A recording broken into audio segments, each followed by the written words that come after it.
BJP का प्रचार कर रहे हैं राहुल गांधी के वीडियो से हड़कंप। कांग्रेस ने बीजेपी की राह की आसान, क्या दिल्ली में पलट गया गेम? नमस्कार, आप सभी का बहुत बहुत स्वागत है। आप देख रहे हैं स्पेशल स्टोरी, मैं हूं परवीन। दिल्ली चुनावों में क्या राहुल गांधी बीजेपी के लिए बैटिंग कर रहे हैं? क्या दिल्ली में केजरीवाल का खेल बिगाड़ने के इरादे से राहुल गांधी चुनाव प्रचार के मैदान में हैं? कैसे राहुल गांधी ने आप खेमे में मचाई है खलबली? क्यों राहुल गांधी के वीडियो से केजरीवाल को लग रही है मिर्ची? क्या यहां पर खुद राहुल गांधी भी हारेंगे और आम आदमी पार्टी को भी हराएंगे? इन सभी सवालों का जवाब हम देंगे अपनी इस स्पेशल स्टोरी में। लेकिन आगे बढ़ने से पहले राहुल का वीडियो देखते हैं जिसने आपके खेमे में हड़कंप मचा दिया है। कहाँ है नाला, दिखाएंगे आप मुझे? देखो दिल्ली, देखो चमकती हुई दिल्ली है, पेरिस जैसी दिल्ली है। पोल्यूशन भी बहुत बढ़ गया है, सब जगह यही हाल है। इस वीडियो में साफ साफ देखा जा सकता है कि राहुल गांधी रिठाला विधानसभा जाकर केजरीवाल के दावों की पोल खोल रहे हैं।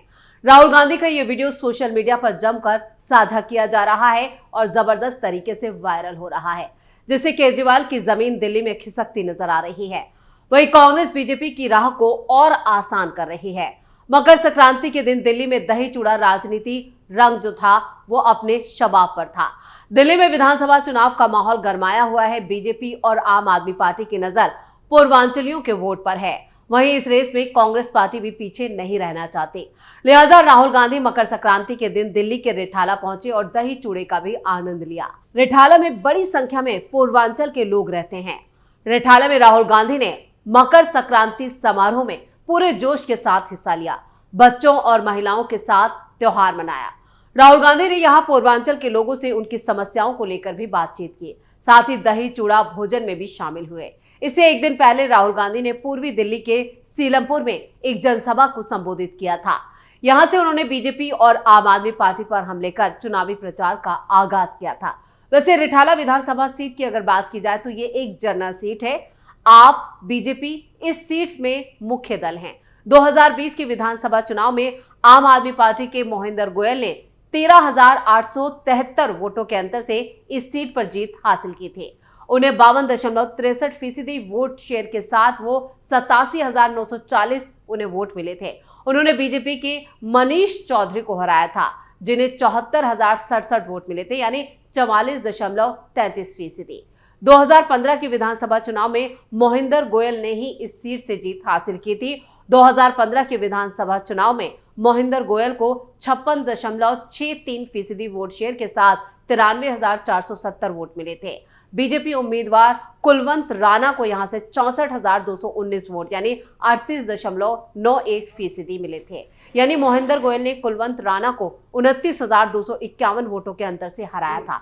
रिठाला विधानसभा सीट में हमेशा मुकाबला, अगर पिछले 2 चुनाव देखे जाएं तो आम आदमी पार्टी और बीजेपी के बीच ही मुकाबला रहा है, जहां पर जो हार का अंतर अगर बीजेपी का देखा जाए तो वो बहुत कम रहा है। यानी बीजेपी उम्मीदवार सिर्फ यहां पर 2000 वोटों के मामूली अंतर से हारे हैं। रिठाला विधानसभा सीट की अगर बात की जाए तो ये सीट यहां पर बीजेपी और आम आदमी पार्टी के बीच ही यहां पर मुकाबला रहा है। यानी कांग्रेस की स्थिति इस सीट पर काफी जो है कमजोर मानी गई है। सीधा मुकाबला हर बार, चाहे वो 2012 का चुनाव हो या फिर 2020, यहाँ पर सीधा मुकाबला आम आदमी पार्टी और बीजेपी के बीच ही देखा गया है। राहुल गांधी ने केजरीवाल को बुरा फंसाया। दिल्ली विधानसभा चुनावों में कांग्रेस अब सक्रिय होती हुई नजर आ रही है। जिस तरह राहुल गांधी ने पिछले 2 दिनों में अपनी सक्रियता बढ़ाई, उससे कांग्रेस कार्यकर्ताओं का जोश जो है वो बढ़ा है। ठीक इसके विपरीत आम आदमी पार्टी में एक डर का माहौल है। राहुल गांधी जिस तरह पिछले 48 घंटों से इस तरह एक्शन में है, जिससे लगता है कि दिल्ली की राजनीति पूरी तरह से पलट कर रख देंगे। कम से कम आम आदमी पार्टी का राहुल गांधी प्लान जो है वो पूरी तरह से चौपट हो गया है। जिन लोगों को 2024 का लोकसभा चुनाव याद होगा, उन्हें पता होगा कि यूपी में कांग्रेस ने कितनी देर से कैंपेन शुरू किया था। यूपी में पहले राउंड के चुनाव में सिर्फ 2 दिन पहले समाजवादी पार्टी अखिलेश यादव के साथ राहुल गांधी की रैली गाजियाबाद में आनंद फानन में की गई थी। आलोचक यहां तक कह रहे थे कि आम लोगों के बीच ये संदेश जा ही नहीं पाया कि समाजवादी पार्टी और कांग्रेस दोनों साथ मिलकर चुनाव लड़ रहे हैं। लेकिन रिजल्ट हैरान करने वाला था। कांग्रेस और समाजवादी पार्टी के उम्मीदवारों ने यहां पर खूब वोट हासिल किए। दरअसल कांग्रेस के वोटर्स फिक्स हैं, उन्हें सिर्फ जगाना होता है। कहने का मतलब यह है कि दिल्ली में कांग्रेस देर से ही सही, अगर पूरी ताकत से आती है तो सामने जो रिजल्ट होगा वो चौंकाने वाला हो सकता है। लेकिन अभी इस पर कहना थोड़ा जल्दबाजी होगा, क्योंकि आम आदमी पार्टी को अभी कांग्रेस इतनी जल्दी अपना वोट बैंक अगर हासिल कर ले तो ये भी बहुत जल्दी होगा। फिलहाल तो यहाँ पर कांग्रेस पार्टी जो है वो बीजेपी की राह को आसान करती हुई नजर आ रही है, क्योंकि दिल्ली में सीधा मुकाबला आम आदमी पार्टी और बीजेपी के बीच ही दिखाई दे रहा है। कांग्रेस ने एंट्री जरूर की है, लेकिन कांग्रेस यहां पर आम आदमी पार्टी को ही नुकसान पहुंचा रही है। यानी सीधे तौर पर राहुल गांधी खुद भी हारेंगे और केजरीवाल को भी हराएंगे। आम आदमी पार्टी प्लान हुआ चौपट। आम आदमी पार्टी ने लोकसभा चुनावों में कांग्रेस के साथ गठबंधन करके दिल्ली में चुनाव लड़ा था, लेकिन पार्टी को बुरी तरह हार का सामना करना पड़ा था। असफल होने पर पार्टी को लगा कि कांग्रेस के साथ रहने का कोई फायदा नहीं मिला।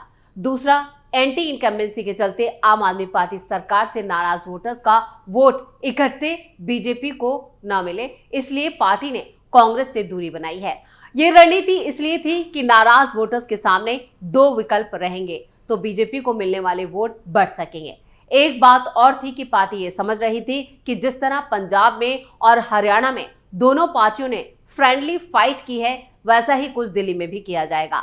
तीसरी बात यह थी कि अरविंद केजरीवाल को यह लग रहा था कि इंडी गठबंधन में फूट ना पड़े, इसलिए राहुल गांधी कभी भी आम आदमी पार्टी के खिलाफ खुलकर सामने नहीं आएंगे। पर अब ऐसा होता हुआ नहीं दिख रहा है। पहले तो कांग्रेस ने नई दिल्ली और कालकाजी सीटों पर अरविंद केजरीवाल और आतिशी के खिलाफ मजबूत प्रत्याशी उतारकर हड़कंप मचा दिया था। पर राहुल गांधी, प्रियंका गांधी, मल्लिकार्जुन खड़गे की चुनाव प्रचार से दूरी से ऐसा लग रहा था जैसे कांग्रेस ने फ्रेंडली फाइट का मन बना लिया है और अरविंद केजरीवाल की यही मंशा भी थी। और उसके बाद कांग्रेस नेता अजय माकन ने एक दिन प्रेस कॉन्फ्रेंस करके अरविंद केजरीवाल को देशद्रोही कहा और अगली प्रेस कॉन्फ्रेंस में सबूत देने का वादा किया, लेकिन माकन को वहीं पर रोक दिया गया। इससे यही लगा था कि केजरीवाल का राहुल गांधी प्लान कामयाब होता हुआ दिख रहा है, लेकिन अब अरविंद केजरीवाल के इस प्लान पर पानी फिर गया है। इंडी गठबंधन पर केजरीवाल का दांव उल्टा पड़ा। जिस तरह से कांग्रेस नेता दिल्ली में एक्टिव हैं, केजरीवाल सरकार पर कांग्रेस के हमले बढ़े हैं और वो राजनीतिक गलियारों में हैरानी का विषय है। दरअसल जिस तरह अजय माकन को चुप कराया गया था, उससे यही संदेश गया था कि कांग्रेस दिल्ली चुनावों में सरेंडर कर चुकी है। पहले यह मानकर चला जा रहा था कि कांग्रेस पार्टी बीजेपी को कमजोर करने के लिए खुद भी कमजोर होने के लिए तैयार है, लेकिन आज की तारीख में यह लगता है कि कांग्रेस पार्ट 2 की कहानी शुरू हो चुकी है। कांग्रेस को जिस तरह इंडी ब्लॉक ने हाशिए पर धकेल दिया, उसे आईना दिखाया, उससे पार्टी को जमीनी हकीकत पता चल गई। दिल्ली में अरविंद केजरीवाल के समर्थन में टीएमसी, शिवसेना, यूबीटी ही नहीं, यूपी में कांग्रेस की सहयोगी रही समाजवादी पार्टी भी आ चुकी है। जाहिर है इससे कांग्रेस को बड़ा झटका लगा है। कांग्रेस अपना नुकसान सहकर बीजेपी को हराने के नाम पर इन पार्टियों को सपोर्ट कर रही थी, लेकिन अब कांग्रेस को यह लगने लगा है कि कोई भी रीजनल पार्टी कांग्रेस को पनपता हुआ नहीं देखना चाहती, क्योंकि सभी का वोट बैंक वही है जो कांग्रेस का कोर वोट है। इसलिए किसी भी क्षेत्रीय पार्टी से ये उम्मीद करना कि वो कांग्रेस को समर्थन करेगी, ये मुमकिन नहीं लगता है। इंडी गठबंधन के सहयोगियों से दगा मिलने के बाद कांग्रेस धरातल पर आ गई है। आज दिल्ली में कांग्रेस की स्थिति यह है कि वो बीजेपी विरोध की जगह रीजनल पार्टी को खत्म करने की रणनीति पर काम करना उसने शुरू कर दिया है। दरअसल जब तक दिल्ली में आम आदमी पार्टी का पतन नहीं होगा, कांग्रेस यहां फिर से अपनी जड़ें नहीं जमा सकेगी। शायद यही वजह है कि दिल्ली विधानसभा चुनावों में बहुत ज्यादा स्टैक न होने के बावजूद कांग्रेस बहुत मजबूती से चुनाव लड़ने की इच्छा जाहिर कर रही है। अगर कांग्रेस की मजबूती से दिल्ली में आम आदमी पार्टी की सरकार हारती है तो उसे कोई फर्क नहीं पड़ेगा, क्योंकि बीजेपी जो है वो फिलहाल यहाँ पर काफी मजबूत स्थिति में नजर आ रही है और हर स्टेप पर बीजेपी की जो रणनीति है वो उसमें कामयाब नजर आ रही है।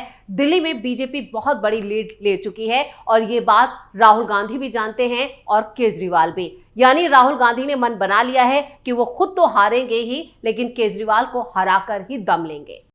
राहुल के एक्शन से बैकफुट पर पार्टी। चुनावों की घोषणा होने के बावजूद कांग्रेस नेता राहुल गांधी मंगलवार शाम तक अरविंद केजरीवाल या आम आदमी पार्टी के खिलाफ एक शब्द नहीं बोल रहे थे। उनके एक्स हैंडल का भी यहां पर बताता है कि राहुल गांधी देश की अर्थव्यवस्था की चिंता ज्यादा करते नजर आए। महापुरुषों की जयंती पर उन्हें याद किया, त्योहारों की बधाई दी, मोदी सरकार को कई मुद्दों पर घेरा, लेकिन दिल्ली के पूर्व मुख्यमंत्री अरविंद केजरीवाल के बारे में एक शब्द नहीं बोला। पर सोमवार मंगलवार के बीच उन्होंने ताबड़तोड़ 3 ट्वीट कर अरविंद केजरीवाल के खिलाफ राहुल के एक ट्वीट यह है कि केजरीवाल जी की चमकती दिल्ली, पेरिस वाली दिल्ली लिखते हुए एक 32 सेकंड का वीडियो ट्वीट किया है, जिसमें दिल्ली की नरकीय हालत को दिखाया गया है। जाहिर है अरविंद केजरीवाल को अब अपना राहुल गांधी का प्लान फेल होता हुआ नजर आ रहा है। उन्हें उम्मीद नहीं थी कि राहुल गांधी इस तरह आक्रामक हो जाएंगे। केजरीवाल ये समझ रहे थे कि इंडी गठबंधन के सभी दल जब उन्हें सपोर्ट करने लगेंगे तो राहुल गांधी की मजबूरी हो जाएगी कि उनके साथ फ्रेंडली फाइट करने की। सीलमपुर विधानसभा के तुरंत बाद केजरीवाल इतना नाराज हुए कि राहुल गांधी पर ही कहने लगे कि राहुल गांधी ने मुझे इतनी गालियां दी, लेकिन मैं उनके बारे में कुछ नहीं बोलूंगा। हालांकि राहुल गांधी ने उन्हें पूरे भाषण के दौरान अरविंद केजरीवाल जी कहकर ही संबोधित किया। इसके साथ ही राहुल गांधी ने शीश महल विवाद या शराब घोटाले पर भी अपना मुंह नहीं खोला। जाहिर है कि राहुल गांधी ने अभी अपनी मर्यादा बचाई हुई है।